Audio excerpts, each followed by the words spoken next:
हाँ सही कहा। सिक्का उछला और गिरा, सिक्का उछला और गिरा सूर्या कंप्यूटर के पक्ष में। उन्होंने कोच चुना और ये मुकाबला एसडी हॉस्पिटल और सूर्या कंप्यूटर के बीच खेला जाएगा।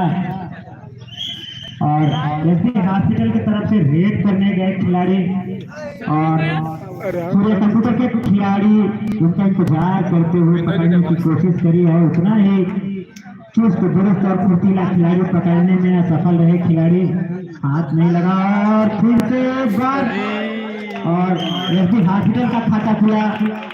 एक 2 पॉइंट से खाता खोला है अपना। और इस बार सूर्या हॉस्पिटल की तरफ से रेड करने नंबर 1 का खिलाड़ी नंबर 1 की जर्सी में विकास, जो कि अच्छी शुरुआत करी और अपने टीम का खाता खोला। और आप पॉइंट टेबल पे ध्यान दे तो दोनों टीम बराबर थी। यहाँ से कोई भी टीम बाहर जाने की कोशिश नहीं बल्कि रुकने की कोशिश करेगी तो लड़ाई जोरदार होना है। और बैठ के गेम का आनंद ले और इस बार बहुत जोरदार पकड़